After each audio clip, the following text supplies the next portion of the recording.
اللهم صل على محمد وآل محمد اللهم صل على محمد وآل محمد اللهم صل على محمد وآل محمد اللهم صل على محمد سيد العادلين اللهم صل على محمد سيد العادلين اللهم صل على محمد سيد العادلين۔ یکم محرم حضرت عمر فاروق رضی اللہ تعالیٰ عنہ کی یوم شہادت ہے، اور ایک ایسے شخص کی داستان ہے جس نے کیسر و کسریٰ کو ہلا کے رکھ دیا، کفر کو ہلا کے رکھا، اور جس کے اسلام میں داخل ہونے کی چاہت اللہ کے نبی صلی اللہ علیہ وسلم نے کی کہ اگر عمر مل جائے اور اسلام کی بنیاد اور مضبوط ہو جائے۔ ایسی بہترین ہستی، ایسی باکمال ہستی کہ جنہیں مراد رسول کہا گیا۔ بزرگ فرماتے ہیں جس کو بھی حضرت عمر رضی اللہ تعالیٰ عنہ کا فیض ملا، اس کے اندر دو چیزیں تو صفت پیدا ہوتی ہیں۔ ایک وہ عدل کرنے والا ہوتا ہے، یعنی کسی کی باتیں سن کے کسی کے اوپر چڑھائی نہیں کرے گا، دو بندوں میں عدل کرنے والا ہوگا۔ ابھی جو میں نے شروع میں درود پاک پڑھا ہے اس کی نسبت حضرت عمر کی طرف سے ہے، اور آپ نے زندگی میں پہلی دفعہ یہ سنا ہے، اللہم صلی علی محمد سید العادلین، کیونکہ آپ سید العادلین تھے، عدل فرمانے والے تھے۔ آپ نے مومنین اور کفار میں آپ نے ایک ایسی لکیر کھینچی تھی جس کی وجہ سے دونوں آپس میں کبھی نہیں مل سکے۔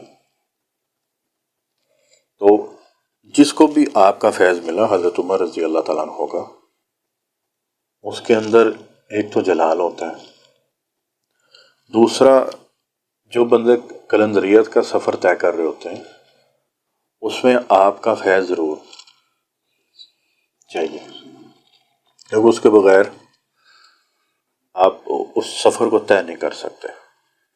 جس طرح سے خلفائے راشدین ہیں، حضرت ابو بکر، حضرت عمر، حضرت عثمان اور حضرت علی رضوان اللہ علیہم اجمعین، پھر اس طرح عشرہ مبشرہ ہیں۔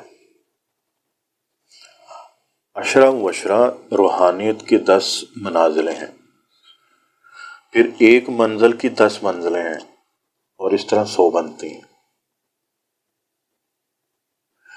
اور جب آپ 70ویں منزل پہ جاتے ہو تو آپ کو کشف ملنا شروع ہوتا ہے۔ کس پہ؟ 17۔ تو جو اس سے اوپر ہوگا اس کا عالم کیا ہوگا؟ 70 یہ تو ابتدائی چیزیں ہیں، بندہ کشف میں کہتا ہے کشف ملا ہے، کرامتیں ملی ہیں، یہ تو ابتدائی چیزیں ہیں۔ بزرگ فرماتے ہیں کہ کشف اور کرامات کے چکر میں جو پڑا وہ بندہ اصل روحانیت کے سفر سے محروم ہو گیا۔ اصل میں اصل چیز کیا چاہیے تھی؟ اصل چیز جو بزرگوں نے جس پہ کوشش کی اور جس پہ زندگی گزاری وہ تھی رضا الہی، کہ اس کی رضا حاصل ہو۔ اصل میں ابھی ہمیں پتہ نہیں ہے کہ اللہ کی رضا ہے کیا۔ ہم ساری زندگی کس کوشش میں رہتے ہیں کہ اللہ راضی ہو جائے، اسی میں ہے نا، مگر اللہ تو راضی ہے، تم راضی نہیں ہو رہے۔ اللہ نے راضی نہیں ہونا، اللہ تو راضی ہو چکا، اس لیے تو تمہیں فضل فرما کے اس رستے میں لایا تھا۔ راضی تم نے ہونا ہے، تم اس کے فیصلے نہیں قبول کرتے، تم اپنی اس کو گائیڈنس دے رہے ہوتے ہو، اپنی مرضی کے کام کرا رہے ہوتے ہو۔ ایسا ہی ہے نا کہ ایسے کر دیں، آپ ایسے کر دیں، آپ ایسے، آپ جتنا آگے جاتے جاؤ گے روحانیت میں آپ کی اپنے لیے اتنی ہی چیزیں کم ہوتی جائیں گی۔ ہاں اگر آپ کو کوئی ذمہ داری مل رہی ہے پھر آپ کا مزاج اور ہو جاتا ہے۔ اب جو ذمہ داری ملی ہے سلسلے کی آپ کو، جو اب وہ یہ تھوڑی بولے گا اللہ مجھے دنیا نہیں چاہیے، وہ کہے گا تو ہی سنبھال، تو نے ذمہ داری دی، تو یہ اسباب بھی پیدا کر۔ اب جو پوشیدہ لوگ ہوتے ہیں جن سے اللہ بظاہر یہ کام نہیں لیتا، یعنی مخلوق کی انٹریکشن ان سے کم ہوتی ہے، مخلوق کا آمنا سامنا ان سے نہیں ہوتا، وہ پھر اس مزاج پہ ہو جاتے ہیں. ولیوں میں دو مزاج ہیں، ولایت کے دو مزاج ہیں. ایک ہے کوئی آپ کو اللہ کی طرف سے نعمت دلا کے آپ کو اللہ کے قریب کر دیتا ہے، اور دوسرا مزاج ہے کہ آپ کے اندر وہ چیزیں ختم کر کے طلب پھر اللہ کے قریب کر دیتی. یہ دو مزاج چلتے ہیں. آپ حضرت عمر کا مزاج دیکھ لو. وہ ایک ملک کا بادشاہ ہے اور وہ ڈھونڈتے پھر رہے ہیں کہ آپ کا امیر المومنین کون ہے. تو حضرت عمر ایسے ایک مسجد میں لیٹے ہوئے ہیں اور ساتھ والے بندے سے پوچھتے ہیں کہاں ہیں وہ آپ کے حکمران. وہ کہتے ہیں یہ لیٹے ہوئے. وہ کہنے لگے یہ ہیں. تو انہوں نے جب وہ سادگی دیکھی اور وہ سمجھ گئے کہ یہ ہم جس آئے ہیں نیت سے، یہ بندہ وہ نیت پوری نہیں ہونے دے گا. کیوں؟ کیونکہ یہ فقیر ہے، اس کو اپنے معاملات اس طرح سے نہیں رکھے. اب ہر بندے کا وہ مزاج نہیں ہوتا اس طرح سے. اب حضرت امیر معاویہ رضی اللہ تعالیٰ عنہ، انہوں نے اپنے ذاتی جو تھے ملازم رکھے ہوتے تھے، جو ان کے خیمے کے باہر ان کی حفاظت کرتے تھے، ان کے گھر کے اندر ان کی حفاظت کرتے تھے. یعنی ہر ایک بندے کا مزاج الگ الگ سا ہے. تو حضرت عمر رضی اللہ تعالیٰ عنہ کا مزاج ایسا تھا. جب مدینہ میں قحط آیا ہے تو آپ نے اپنے جو خادم تھا، ان کے خادم کا نام اسلم تھا. ٹھیک ہے، اس لیے کبھی بھی اسلم نام کے بندے کو گالی نہیں دینی، اسے برا نہیں کہنا، کیونکہ ان کے خادم کے نام کی نسبت ہے ان کے ساتھ. ہم غوث پاک کے دوبے کے تو آج یاد کرتے ہیں.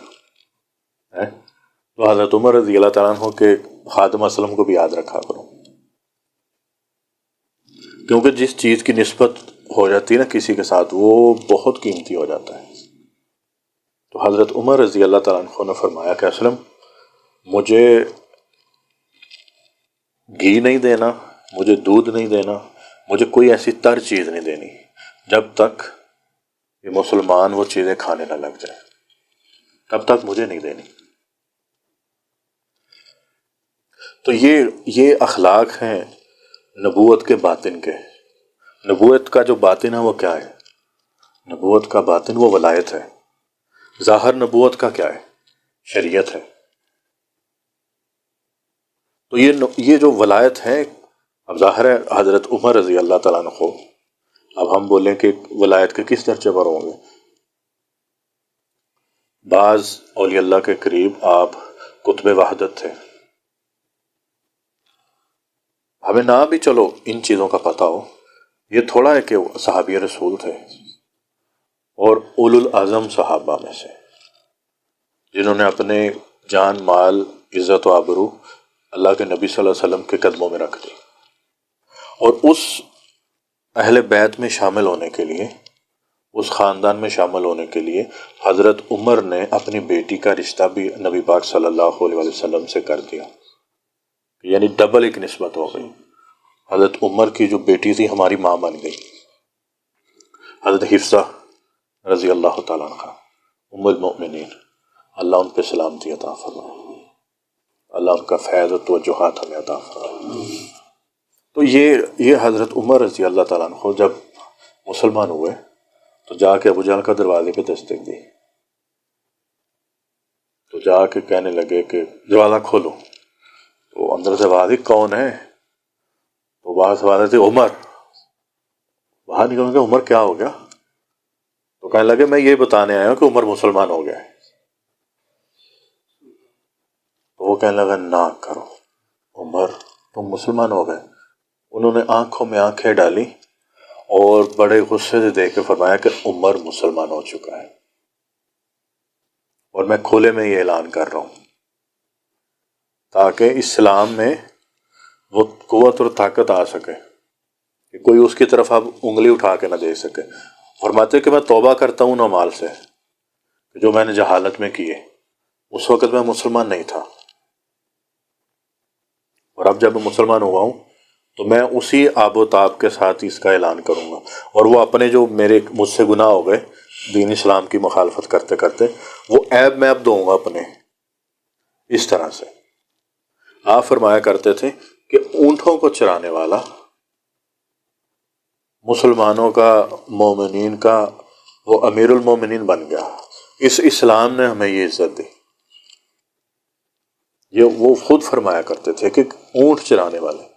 آپ عمر سیریز دیکھو، جو حضرت عمر پہ مووی بنی ہے وہ دیکھو، اور اس میں کوئی گناہ نہیں، دیکھ لینی چاہیے، کیوں آپ کو وہ حضرت عمر کے اور قریب کرے گی ان کی وہ مووی۔ میں نے بڑے غور سے ان کو دیکھا ہے، اس مووی کو دیکھا ہے، اور آپ یقین کرو کتنے دن جو حواس ہوتے ہیں اس میں سے عمر نکلتے ہی نہیں، رضی اللہ تعالیٰ عنہ۔ اللہ آپ کے درجات کو بلند فرمائے۔ تو یہ معاملات تھے، تو ان کے اس کے اندر آپ کو مدینہ کی وہ زندگی، وہ مکہ کی وہ زندگی، وہ سارے حالات وہ دکھاتے ہیں۔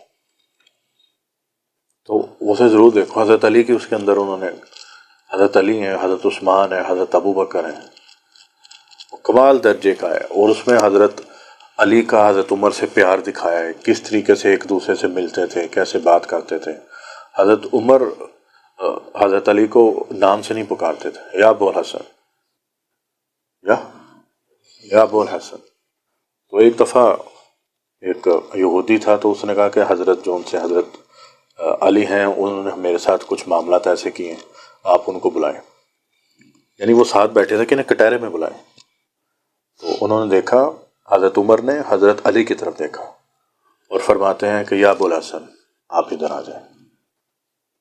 تو انہوں نے پھر پوچھ گچھ شروع کی، تو انہوں نے کہا کہ ٹھیک ہے، ہم اس معاملے کو دیکھتے ہیں۔ آپ نے بھی گواہی دے دی، انہوں بھی دے دی، ہم مزید معاملے کو دیکھتے ہیں۔ تو حضرت علی نا تھوڑے سے ناراض ہوئے، تو آپ حضرت عمر دیکھتے ہیں اور پوچھتے ہیں کہ علی کیا مجھ سے ناراض ہیں، کیا مجھ سے کوئی غلطی ہوئی؟ آپ فرماتے ہیں بالکل غلطی ہوئی آپ سے۔ آپ نے مجھے علی کیوں نہیں کہا؟ آپ نے پھر بھی محبت دکھائی، یا ابو الحسن، کیونکہ عرب کے اندر ایک مزاج ہے کہ جب وہ والد بیٹے کے نام سے پکارتی، اس کا مطلب ہے تمہارا بڑا گہرا تعلق ہے ان سے، دلی تعلق ہے۔ تو وہ حضرت علی یہی فرما رہے تھے کہ اسے یہی لگ رہا تھا کہ تم ابھی اندر سے مجھ سے محبت کرتے ہو اس طرح سے، تو یہ کیوں نہیں کہا کہ علی کہہ کے کیوں نہیں پکارا، یا ابو الحسن کیوں کہا ہے؟ یعنی یہ لوگ اس طرح کے تھے۔ تو پھر حضرت علی کرم الوجہ الکریم ایک دفعہ اپنے خادم کے ساتھ بیٹھے ہوئے، اور ان کے خادم کہتے ہیں کہ حضرت یہ آپ نے جو اتنا پرانا کپڑا پہنا ہوا ہے، اسے اتار دیں آپ، اب یہ بہت پرانا ہو چکا ہے اور پھٹ رہا ہے۔ یہ سن کے حضرت علی کرم الوجہ الکریم رونے لگ گئے۔ وہ پوچھتے ہیں کہ حضرت مجھ سے کوئی غلطی ہو گئی تو معاف کر دیں۔ تو آپ فرماتے ہیں نہیں، غلطی کوئی نہیں ہوئی، یہ کپڑا یہ میرے محبوب نے مجھے دیا تھا۔ اب وہ کہنے لگے آپ کے محبوب کون ہے؟ آپ کے تو سارے محبوبوں کا پتہ ہمیں، یہ ایسا کون سا محبوب ہے؟ تو آپ فرماتے ہیں کہ عمر، کہ اس نے مجھے یہ ہدیۃً دی تھی کہ آپ یہ مجھ سے ہدیہ لے لیں۔ ہدیہ دینے سے کیا ہوتا ہے؟ محبت بڑھتی ہے۔ یہ ایسا ہی نہیں ہے، اس جملے کے اندر کیا ہے یہ وہ جانتا ہے جو یہ معاملات کرتا ہے، ویسے نہیں، ویسے نہیں۔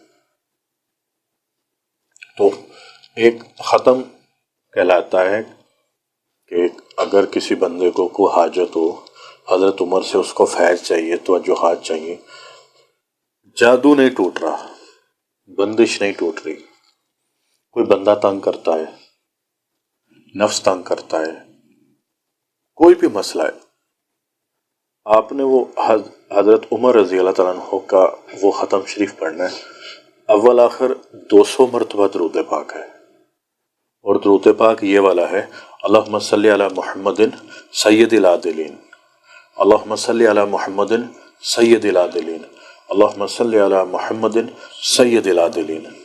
یہ 200 مرتبہ درود پاک پڑھو، پھر اس کے بعد 11 دفعہ آپ نے سورہ فاتحہ پڑھنی ہے، ہر دفعہ بسم اللہ کے ساتھ، اور پھر 11 دفعہ سورۃ اخلاص پڑھنی ہے، ہر دفعہ بسم اللہ کے ساتھ، اور اس کے بعد آپ نے 1000 مرتبہ پڑھنا ہے، یا عادلو یا عادلو یا عادلو یا عادلو۔ عادلو اللہ کا نام ہے، اور یہ صفت ملی تھی حضرت عمر رضی اللہ تعالیٰ عنہ کی۔ جیسے چلو پھر اس کو بعد میں آپ نے پھر پڑھنا ہے 200 مرتبہ درود پاک. اب 1000 دفعہ پڑھ لیا وہ یاد دلو. اب اس کے بعد 200 دفعہ درود پاک پھر یہی پڑھنا ہے. اللہم صلی علی محمد سید العادلین، اللہم صلی علی محمد سید العادلین، اللہم صلی علی محمد سید العادلین. یہ پڑھنا. پھر اس کا سارا ثواب اپنے حضرت عمر رضی اللہ تعالیٰ عنہ کی مبارک روح کو ہدیہ کر دینا. تو اس عمل کی برکت سے چند دن میں آپ کا وہ مسئلہ حل ہو جائے گا انشاءاللہ تعالی. اگر تھوڑے دن لگ جائیں تو پریشان نہیں ہونا. اپنی اولاد کے لیے مانگو، بگڑے ہوئے مزاج ٹھیک ہو جاتے ہیں آپ سے. اور جس کو بھی فیض ملا ہے اس کی نسلوں کو حضرت عمر رضی اللہ تعالیٰ عنہ کو پٹری سے اترنے نہیں دیتے. یہ پکی بات ہے. حضرت عمر عادل ہے نا، اپنے بیٹے سے بھی غلطی ہوئی تو سزا دی. اگر کسی اپنے بیٹے کو آپ سزا دے سکتے تو پھر کسی کے لیے بھی آپ کوئی بھی فیصلہ کرنا آپ کے لیے آسان ہے. تو اس لیے آپ تھوڑے سے اس معاملے میں سخت بھی تھے. اور جب ان کا آخری وقت تھا تو اپنا بیٹا ان کے پاس بیٹھے ہوئے تھے، حضرت علی بھی پاس تھے. تو اپنے بیٹے سے کہتے ہیں کہ عبداللہ بن عمر، فرماتے ہیں کہ ابا جی میں پاس ہوں آپ کے، یہیں بیٹھا ہوں. وہ فرماتا ہے کہ میں نے اللہ سے دعا کی تھی کہ یا اللہ مجھے کوئی مسلمان کوئی مومن مجھے قتل نہ کر سکے. تو اللہ نے میری وہ دعا قبول کی. اور میں نے ایک اور دعا کی تھی کہ یا اللہ مجھے میرے نبی کے شہر سے دور نہ لے کے جانا، میں یہی دفن ہوں. تو فرماتے اللہ نے میری دعا قبول کر لی تھی. فرماتے تھے کسی کے ساتھ زیادتی نہ ہو میرے بعد. میں آپ لوگوں کو اللہ کا واسطہ دے کے یہ کہتا ہوں کہ کسی سے زیادتی نہ کرنا. دیکھو جو بندہ اس درجے پہ بیٹھا ہوا ہو نا، اسے اس چیز کی سمجھ ہوتی ہے کہ آپ کسی ایک کے ساتھ بھی زیادتی کرو گے تو آپ کے لیے وہ چیز آپ کو پوچھی جائے گی اللہ کی طرف سے کہ اس کے ساتھ تو نے معاملہ نرم رکھا، اس کے ساتھ تو نے معاملہ کیوں اس طرح سے رکھا. تو یہ ان کے بارے میں چھوٹی سی ایک گفتگو ہے، اور صرف یہ باور کرانا ہے کہ ہمارا سب کا تمام مسلمانوں کا حضرت عمر رضی اللہ تعالیٰ عنہ کے بغیر گزارا نہیں ہے. آپ دربار رسالت میں حضرت عمر رضی اللہ تعالیٰ عنہ سے دشمنی رکھ کے نہیں پہنچ سکتے. آپ اللہ کے نبی کی بارگاہ میں نہیں پہنچ سکتے یہ دشمنی رکھ کے ان کے ساتھ. آپ مراد رسول ہیں، آپ کی بیٹی اللہ کے نبی کے گھر میں ہے، ساری زندگی آپ ان کے ساتھ رہے اللہ کے نبی صلی اللہ علیہ وسلم کے. کتابوں میں کیا لکھا ہے ہمیں اس سے کوئی لینا دینا نہیں. کتابوں میں تو بڑا کچھ لکھا جاتا ہے، مگر جس ہستی کے بارے میں بڑے بڑے اولیاء، بڑے بڑے صحابہ، تابعین، تبع تابعین، جس ہستی کے مناقب کے اوپر اکٹھے ہیں کہ یہ ہستی بہت اونچی ہے، کہ جس کا احترام حضرت علی خود کرتے رہے، جس کا احترام حضرت ابوبکر نے کیا، جس کا احترام حضرت عثمان نے کیا، اور حضرت خالد بن ولید، حضرت زرار بن ازور، اور اس طرح سے بہت سے صحابی آپ کی ہی سپرویژن میں جنگیں لڑتے رہے، اور ایسے فتوحات کے دروازے کھلے ہوئے تھے. حضرت ساریہ رضی اللہ تعالیٰ عنہ دوسرے ملک میں جنگ کر رہے ہیں، دوسرے ملک میں جنگ. آپ جمعے کے لیے اپنے خطبے پہ کھڑے ہیں تو ایک دم سے اللہ نے ایسے نظروں کے سامنے سے سارے پردے ہٹائے، یا ساریہ الجبل، یا ساریہ الجبل، یا ساریہ الجبل. وہ پہاڑ کی طرف ہو جا، ایک لشکر آ رہا ہے، پہاڑ کی اوٹ میں ہو جا. تو پھر یہ نہیں کہ حضرت ساریہ کو پتہ نہیں چلا. حضرت ساریہ نے فرماتے ہیں میں نے سامنے کھڑے ہوئے دیکھا حضرت عمر کو، اور ان کی آواز اپنے کانوں سے سنی اور ان کا چہرہ مبارک اپنی آنکھوں سے دیکھا. ایک ان کا تصرف تھا، ان کی کرامت تھی. اب حضرت عمر بھی آپ رات کو ذکر کیا کرتے تھے جس طرح آپ لوگ کرتے ہیں، جس طرح ہم لوگ کرتے ہیں. حضرت ابوبکر صدیق رضی اللہ تعالیٰ عنہ ذکر کوئی خفی کر رہا ہے، کوئی جلی کر رہا ہے، تو ان کے اندر بھی وہ ساری کی ساری روحانیت ہے. انہوں تو نبی پاک صلی اللہ علیہ وسلم سے سامنے براہ راست علم حاصل کیا ہوا ہے، براہ راست فیض پایا ہے. جب بندہ براہ راست فیض پاتا ہے کسی ایسی ہستی سے تو محنتیں کم ہو جاتی ہیں اس مرتبہ مقام کو پانے کے لیے. وہ مرتبہ اور مقام اللہ کے فضل سے ملنے شروع ہو جاتے ہیں. آپ لوگ ان ہستیوں کو اپنی زندگی میں اصال ثواب کے لیے رکھیں. ان کے مناقب پر ان کے بتائے ہوئے جو اعمال ہیں اور جو انہوں نے زندگیاں جس طرح گزاری، حال ہی ہم نے کرامتوں پہ نہیں رہنا. جس طرح سے انہوں نے زندگی گزاری وہ بھی گزارنی ہے. تو جب آپ اس طرح کی زندگی گزارتے ہو آپ کو فیض ملتا ہے، توجہات ملتی ہے، آپ کی منازلیں آسان ہوتی ہیں. اور میری ایک بات ہمیشہ یاد رکھنا، کبھی کسی صحابی کے بارے میں کوئی غلط الفاظ نہیں بولنے. اگر آپ نے دل کے اندر بھی کچھ میل رکھی، جو صحابی ہیں ان کے بارے میں بات کر رہا ہوں، آپ ایکس وائی زیڈ آپ لوگ کسی اختلاف میں نہ پڑو. اللہ کسی بھی صحابی سے اللہ میں بغض رکھنے سے بچائے. کسی بھی صحابی سے آپ نے بغض نہیں رکھنا. جس نے بھی صحابہ کرام سے بغض رکھا ہے اللہ نے اسے تنگ دستی میں مبتلا کیا ہے. یہ میرے اپنے تجربات میں سے ہے، میں نے لوگوں کو دیکھا ہے. پھر لوگوں نے میرے کہنے پہ توبہ بھی کی، یعنی توبہ تو اللہ ہی کرتا ہے، توفیق دی، بس ہم ذریعہ بنے. انہوں نے توبہ کی ہے، وہ کہتے ہیں ہمیں پتہ ہی نہیں تھا. ان کے معاملات اس حد تک خراب ہو جاتے ہیں کہ وہ بے دین تک ہو جاتے ہیں. آپ نے اس چیز کا خاص خیال رکھنا ہے کہ ہم سے کسی قسم کا کوئی ایسا معاملہ سرزد نہ ہو. باقی اللہ تعالیٰ ہم سب کو حضرت عمر رضی اللہ تعالیٰ عنہ کا فیض عطا فرمائے، توجہات عطا فرمائے، اور ان کی ہمیں نظر رحمت عطا فرمائے. ان کا فیض، ان کی توجہات، ان کا کرم ہمیں ہماری موجودہ اور قیامت تک آنے والی نسلوں کو ملے. اور یکم کو ہی حضرت شیخ شہاب الدین سہروردی رحمۃ اللہ علیہ کا بھی یوم وصال ہے. اور آپ ایسی ہستی تھی کہ جس کے بارے میں شیخ عبد القادر جیلانی رحمۃ اللہ علیہ فرماتے ہیں کہ شہاب الدین میرے بعد تو ہے بغداد کے اندر، اور تیرے بعد کوئی تیرے مقام اور مرتبے تک نہیں پہنچ پائے گا. سب سے زیادہ محترم، سب سے زیادہ محتشم، سب سے زیادہ عزت والا، سب سے زیادہ معظم، سب سے زیادہ مکرم تم ہو گئے. اور وہی ہوا. بغداد نے کھلی آنکھوں سے دیکھا کہ شیخ جیسا پھر بعد میں کوئی نہیں ہو سکا. شیخ شہاب الدین سہروردی جیسا ان کے بعد کوئی نہیں ہو سکا. اور آپ کس کی نسل میں تھے؟ آپ حضرت عمر، حضرت اس ابو بکر صدیق رضی اللہ تعالیٰ عنہ کی نسل میں سے تھے. میں نے آپ سے ایک لکھا بھی تھا شاید میں نے کہ جو حضرت کا نام شیخ شہاب الدین سہروردی کا نام یاد رکھتا ہے اللہ اس کی مغفرت و بخشش فرما دیتا ہے. اور آپ کا نام عمر تھا. کیا نام تھا؟ عمر تھا. تو یہ نام عمر کی بھی برکت ہے. عمر سے تو ویسے بھی شیطان جو انسا ہے تھوڑا فاصلہ رکھتا ہے، کیونکہ پتہ ہے کہ یہ عمر نفس پہ بہت زیادہ سختی کرنے والا ہے، ظالم ہے اپنے نفس پر. اور میں نے اور آپ نے اپنے نفس پر ظالم ہی بن کے رہنا ہے، کیونکہ جو ہی آپ نفس کو چھوڑتے ہو یہ آپ پہ غلبہ پا لیتا ہے. اور جو ہی آپ نفس پہ غلبہ پاتے ہو آپ کی روح طاقتور ہونے لگ جاتی ہے. تو آج دو عمر ہیں جن کی آج دن ہے جن کا، اور ہمارے سلسلے کے جو سرخیل ہیں حضرت شیخ شہاب الدین سہروردی رحمۃ اللہ علیہ ہیں. ان کی برکت سے ہمیں قادری سلسلہ بھی ملا، ان کی برکت سے سہروردی سلسلہ بھی ملا.